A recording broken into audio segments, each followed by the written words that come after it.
Now, I really want to talk about a topic that I think is really not mentioned enough in the IB, and that is how to take care of yourself throughout the process. Because really, it doesn't matter how you go in your exams if your health and if your physical health and mental health are at all-time lows. It doesn't help when you see thousands of memes online going about how IB is the hardest thing ever and how everybody's depressed and all these different things that just pull you down even more. And even if you're feeling down at this moment and you see one of those memes, it doesn't sound like much, but it can really affirm how you're feeling and make you feel even more negative and in a worse state. So what I like to do, especially in times where I have a lot of assessments due in a short amount of time, is to look out times that I'm relaxing, socializing, spending time with friends, going out, playing tennis, coaching, all these different activities that really bring me joy and doesn't mean I'm sitting at a desk. By doing this, not only do I have something to look forward to, but it also means that I'm getting a break because your brain can't be working constantly. It needs to have its well-deserved breaks. Just make sure that when you're having breaks, they're worth it. This also leads into procrastination that I'll talk about later on.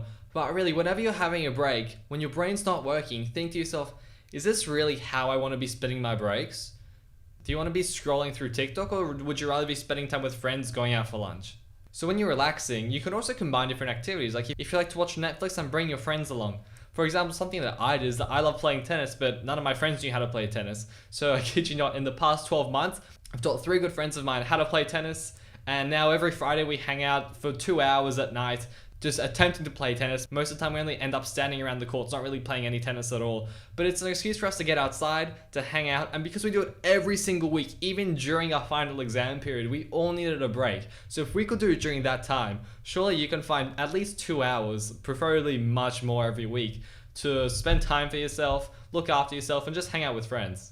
For example, every week, it might seem a bit excessive, but I was playing over 10 hours of tennis a week. I was coaching 5 hours as well, so I was getting some good work, getting that income in, and also staying fit throughout the process. Because when I was playing tennis, it really allowed my mind to relax, because when I was playing, I couldn't think of anything else.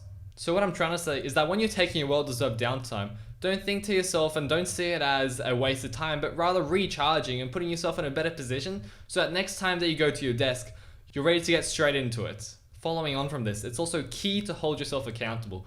For example, if you said that I do 3 topics of math today, but you only end up doing 1 and spending 4 hours on TikTok, if you don't punish yourself in some sort of way, you'll just continue doing the same activity over and over again. That's why you have to try and block these negative habits as early as possible. For example, when I first got TikTok, I didn't really use it for up to 2 months, and then during trials, suddenly out of nowhere, I got the random urge to use it, and then one night I spent over 4 hours on it, ended up going to bed at 2 a.m. So what I did is that I woke up at 5 a.m. the next day. After that, I definitely never used it again because I realized, well, if I'm going to spend time on TikTok, that is time taken away from my well-deserved sleep. So what I did is I just shortened my sleep because of it. Now, this might sound a little harsh to you, but it seriously worked. You have to do something that stops you in the tracks, so you don't need to do this activity that actually is wasting time, because scrolling through TikTok is definitely not as enjoyable as spending time with your friends. Again, I'm not trying to tell you to be harsh on yourself, but I just really want to make sure that you put a reality check on yourself. Whenever you do something wrong, whenever you waste time, whenever you procrastinate for a whole day, you've got to do something to stop yourself. Whether it's skipping on doing something you love for a week or reducing the amount of sleep you get one night. This way you can make sure that you stop yourself in the tracks as early as possible and reduce these negative habits. Essentially, the main idea of what I'm saying is that you can balance your school, your life, your rest, your sleep, your romantic life, your physical body, absolutely everything, as long as you give yourself sufficient time to rest and actually manage your time properly. Which I found the easiest method to do so is to block out time to hang out with your friends or to do any activity that is a wind down activity for you, that relaxes you and soothes your mind.